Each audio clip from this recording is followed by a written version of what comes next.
Here, a regulated Canadian immigration consultant, and I want to share about refusals in applications. A lot of people did contact me with the refusals, and we have done their application successfully. And I would like to share some information that might be useful to you if you are watching this for this particular reason. And in fact, accepting any refusals is never easy if you have, you do a lot of work in the application, you prepare all the documents as you feel that they are required. But in the end, you receive a refusal. So what could have really gone wrong? Well, we'll discuss that. But first of all, if there is a refusal, you can attempt to submit a request for a reconsideration of your application. That is an option that you have, but it depends. You may or you may not receive a response, and submit a reconsideration only if you have are very clear that the officer has made some error in fact or in law, like somewhere something is not correct with rules and regulations, is not aligned with procedural fairness. You could consider that, but very often I would say that if you have understood that these are certain documents that were not done well or they were missing, better to do the application again and submit it if there is a possibility. And otherwise, you can pursue your case through the Federal Court of Canada if you feel that there is no other recourse for, and you have done your application well. So just be aware that if IRCC, that is Immigration, Refugees and Citizenship Canada, has refused your application to come to Canada, you can always apply again in most of the cases, unless the letter that you received, the refusal letter says that you cannot do so. You cannot apply for some number of years, or maybe you cannot do it at all. So that is a point that you want to think of. Other, what recourse is there, that becomes more case specific. One has to discuss with a professional for that. So, but if you're going to prepare your application again for permanent residence, it is going to be a lot of work because you had a refusal and now you don't want to do something that will end again in a disappointment. So what can you do, and what did you do that things went wrong, and what can you do to improve it next time? A couple of reasons I will discuss here very briefly. One is probably sometimes what happens is people submit an application just thinking that, oh, well, I qualify for this, and very roughly they make a rough estimate of their, eligibility, and they may just apply for it, or somebody misguided them, can be anything. So you must, first of all, be very clear that you are able to prove and support your eligibility. You meet the requirements of the program. This is very important. And so, it's also possible that you did meet the requirements and you probably did not submit the correct documents, or they were you lacked somewhere in providing support to your eligibility. So what can happen, in your, I'll give you an example for economic categories. One can, if you have received rejection, probably the employment and description of your job duties that you performed did not match with the NOC, that's the NOC code for the successful express entry candidate. The supporting documents like references, recommendation letters, experience letters do not seem to align with whatever you have, whatever you have provided in your application. So it is important that everything must reflect your particular job title and the roles and the duties that you had. So the other thing can be, probably your ECA, that is the educational credential assessments, were not uploaded properly, or it was not clear. Probably you submitted your original, the professional qualifications, but not the assessment. Foreign education credentials must be assessed by an IRCC designated organization to determine their Canadian equivalency. Other thing can be like maybe probably police clearance certificates, that is the PCC. This is a document which people tend to neglect and fail to submit sometimes because there is a lengthy process that could be involved. It depends on the country. A person may have challenges depending on the process in your relevant country where it has been requested from.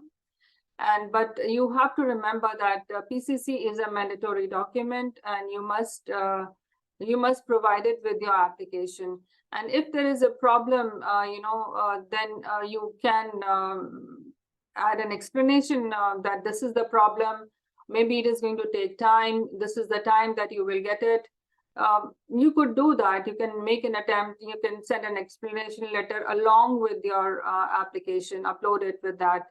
But generally, you need to submit this police clearance certificate for every country where you have lived for 6 months or more since the age of 18. So, and make sure the scan is a good, clear copy in color. This is very important. I also don't like to submit, hazy copies, hazy scans. Some people just take a photo of the document and send it to you. It looks warped, and this is a police clearance certificate. It should look genuine because it is meant to be genuine. So it should reflect that.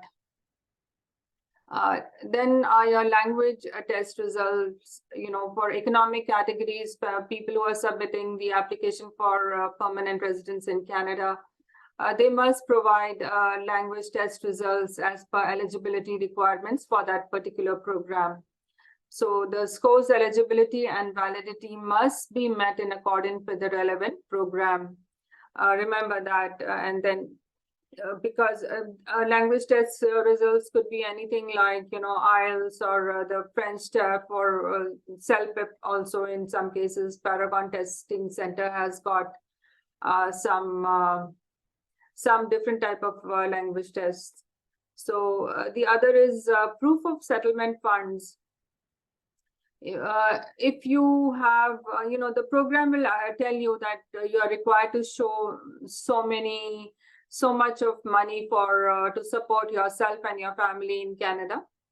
And if you are unable to show, if you mentioned at the time of submitting, maybe, if you were in the pool that you have funds, but when you're submitting your permanent residence application, you forgot or you have not submitted enough documentation to show your funds that you will be bringing to stay in Canada, can be a problem. So you must have enough funds to stay in Canada. The funds are calculated according to the number of individuals in your family.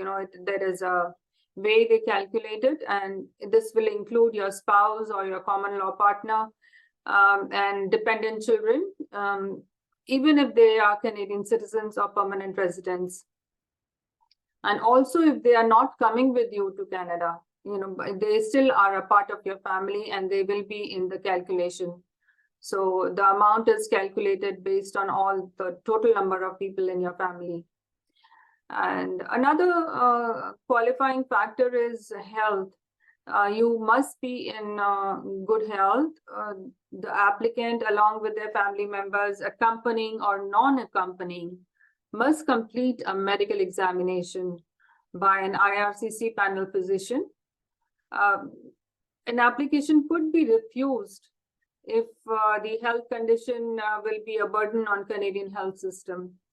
So to avoid this, at times, people also can say that, that particular day, I went for that test, I wasn't well, then The best way to explain is that you can get a supportive letter from the physician that might explain what's happening, or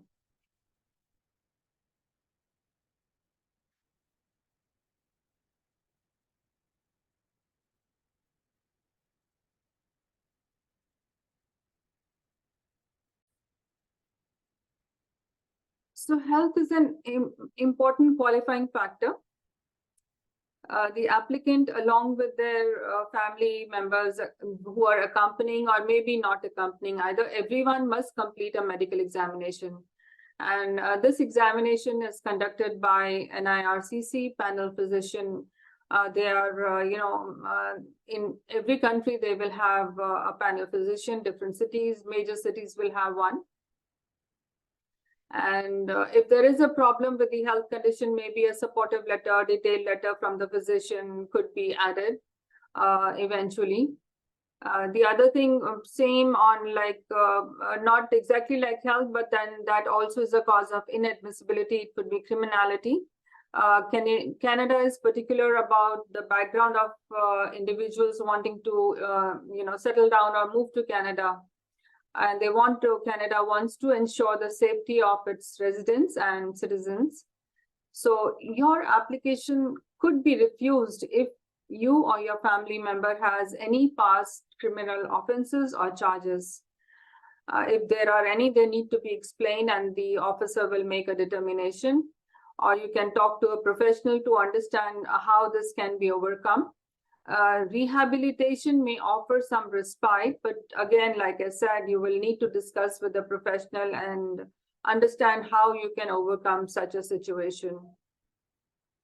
At times, another thing is that at times when we are submitting our application, we feel, okay, this is, it doesn't matter, I don't have the document, maybe I can get somebody to make one for me, it'll work out.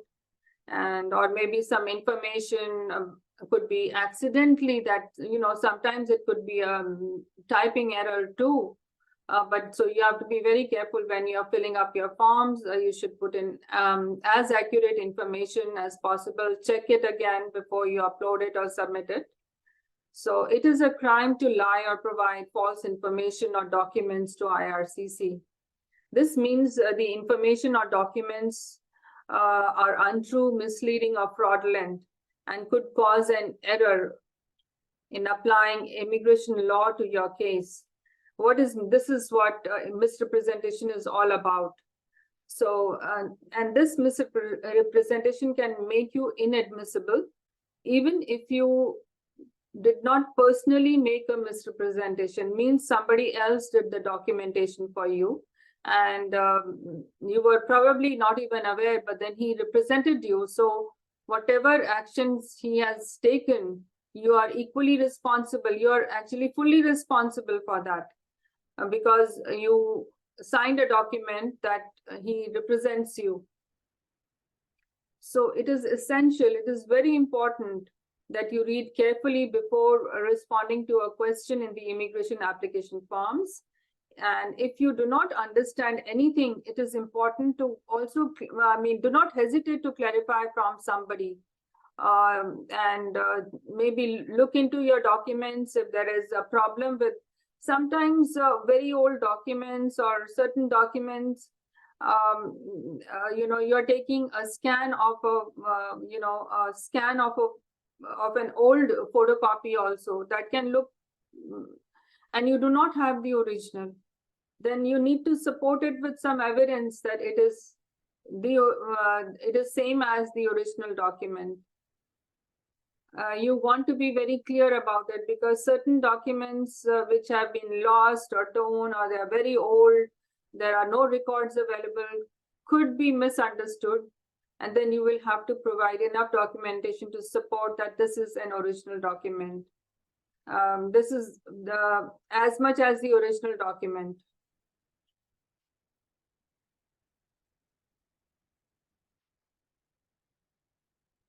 So also then what happens in your permanent residence application is that in express entry, you have about 60 days you have to submit your permanent residence application where, once you're invited to apply. So this invitation is going to expire after 60 days. So within this period, before the deadline, you must submit all your documents and application for the for permanent residence in Canada. So make sure that you remember the deadlines, and there are other documents too. Sometimes immigration may ask during the processing of an application that you need to submit this document within this much period. So be mindful of the time, and if you're unable to provide the document within that period, please inform them via web form, or if you have an email address on file, do that. Keep the immigration office informed.